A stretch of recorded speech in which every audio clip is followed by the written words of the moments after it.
नमस्ते दोस्तों, आपका आज के संवाद के एक खास एपिसोड में बहुत बहुत स्वागत है। आपके साथ है अभिनीत और नेहा। आज हम ला रहे हैं आपके सामने एक ऐसा संवाद जो हमारे दिल के बहुत करीब है और हमने आज का ये संवाद अपने एक प्रिय शख्सियत को श्रद्धांजलि देने के लिए ही बनाया है। हम बात करना चाहेंगे क्यों ना हम पहले उनकी कही हुई कई मशहूर डायलॉगों में से एक को सुने। हाँ, ये सही रहेगा। I suppose in the end the whole of life becomes an act of letting go. But what always hurts the most is not taking a moment to say goodbye.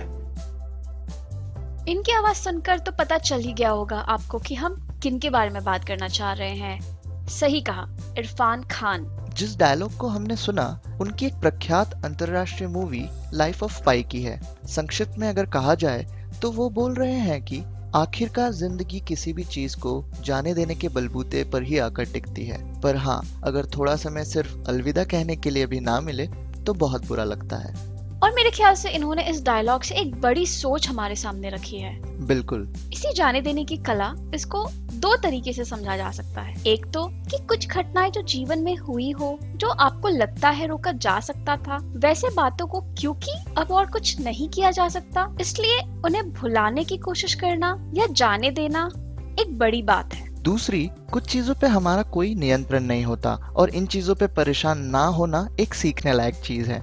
जैसे कि तुम बाहर हो और धूप बहुत तेज है, तो क्या धूप को एक वॉल्यूम नियंत्रण के बटन जैसे बटन के द्वारा कम किया जा सकता है? नहीं, पर उसके बारे में परेशान नहीं होकर उससे बचने के लिए पेड़ के छाए के अंदर जरूर जाया जा सकता है।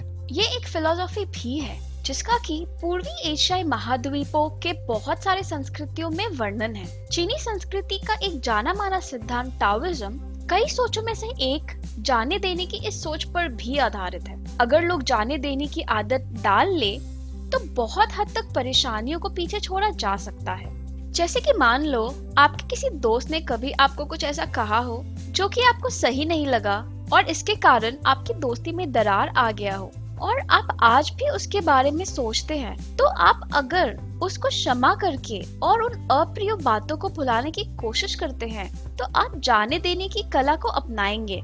ऐसा करने से ना ही सिर्फ आपको अच्छा लगेगा बल्कि मन की शांति भी मिलेगी।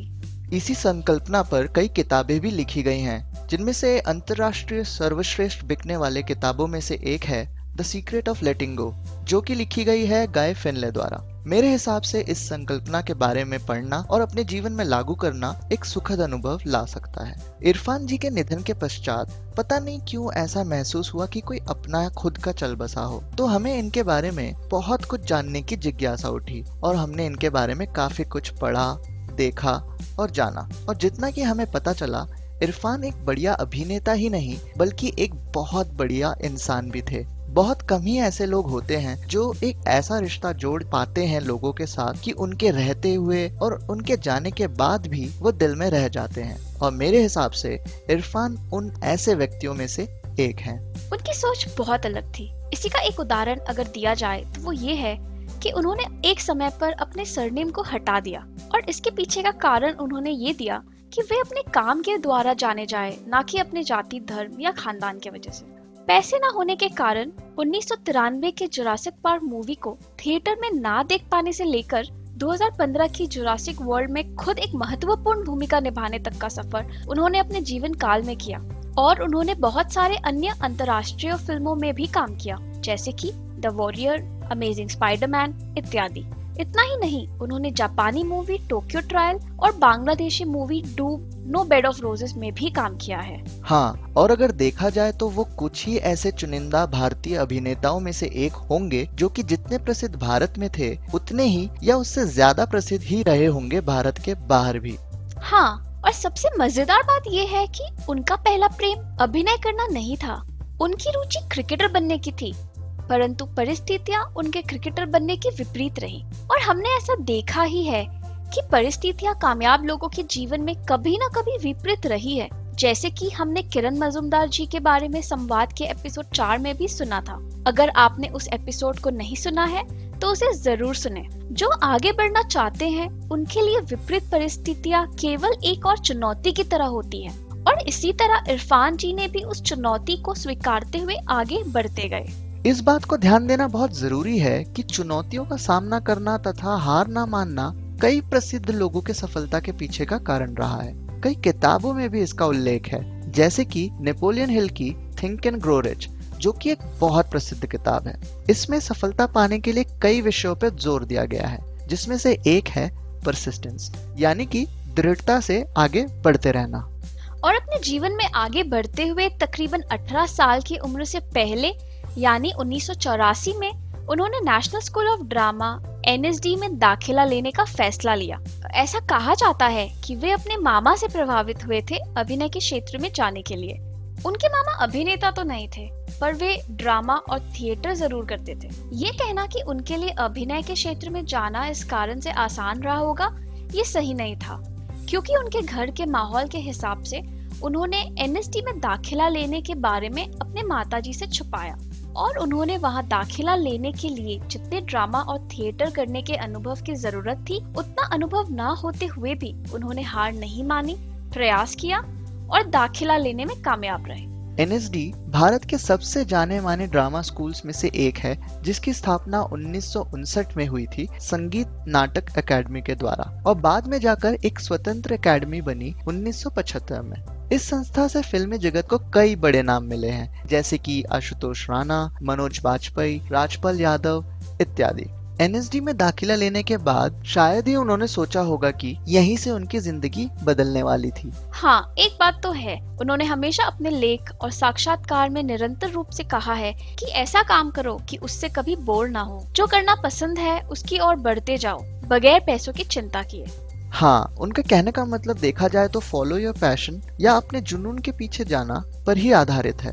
और इस संवाद के अंत में हम इसी सोच से मिलती जुलती सोच पर एक पंक्ति आपको सुनाना चाहेंगे, जो कि एक महापुरुष द्वारा कही गई है। तो इस संवाद को अंत तक जरूर सुने। कई उभरते हुए निर्देशकों के लिए और नए विषयों पर अभिनय करने के लिए उन्होंने बहुत कम या तो बिना पैसे लिए भी काम किया है। मेरे सबसे प्रिय निर्देशक क्रिस्टोफर नोलन, जो कि विश्व भर में एक प्रख्यात निर्देशक हैं, उनकी मूवी इंटरस्टेलर में उन्हें एक महत्वपूर्ण भूमिका निभाने का अवसर मिला था, परंतु उस समय वो अपने दूसरे मूवीज में व्यस्त होने के कारण उसे नहीं कर पाए थे। हाँ, इसके बारे में मैंने भी सुना है। और पीछे जाकर उनके NSD के सफर के बारे में बात की जाए तो अपने पढ़ाई के दौरान उनकी मुलाकात हुई मीरा नायर से, जो इरफान से प्रभावित होकर उन्हें उस समय के अपनी ब्रिटिश मूवी सलाम बॉम्बे में अभिनय करने का अवसर दिया।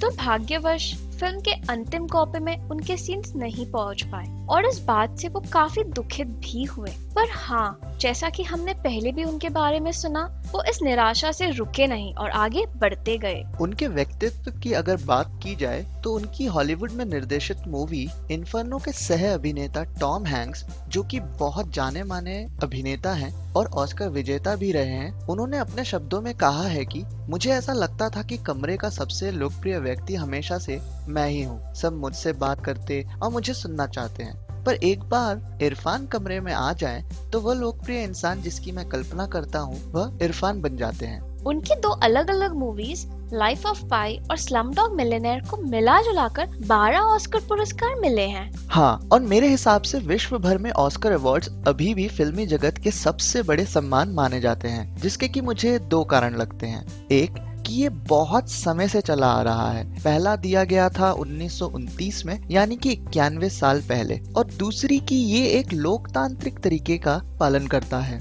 जैसे कि सबसे अच्छे अभिनेता को पुरस्कार दिया जाता है अभिनेताओं के वोट से और सबसे अच्छे निर्देशक को पुरस्कार दिया जाता है निर्देशकों के वोट से। लेकिन ऑस्कर का भारतीय मूवीज के साथ का रिश्ता उतना खास नहीं रहा है और हम इस विषय पर किसी और समय संवाद जरूर करेंगे। भारत में फिल्मी जगत के सबसे माननीय सम्मान नेशनल अवार्ड उन्हें मूवी पान सिंह तोमर के लिए सर्वश्रेष्ठ अभिनेता के रूप में मिला है, जिसमें कि उन्होंने एक ऐसे किरदार की भूमिका निभाई थी जो कि एक खिलाड़ी से डकैत बन जाता है, और उन्हें भारतीय नागरिक सम्मान पद्मश्री से भी सम्मानित किया गया है। 2018 में वे एक दुर्लभ किस्म के कैंसर से पीड़ित हुए। उन्होंने अपने बीमारी के साथ की लड़ाई बहुत दृढ़ता से की और जब भी संभव हुआ मूवीज भी करते रहे। और उनसे हमें ये प्रेरणा मिलती है कि जीवन में आगे बढ़ते जाना चाहिए बिना इसकी चिंता किए कि कौन सी चुनौतियाँ आ सकती है। बस बढ़ते चलो और चुनौतियों को आड़े हाथ लेते चलो। हाँ, बिल्कुल सही कहा।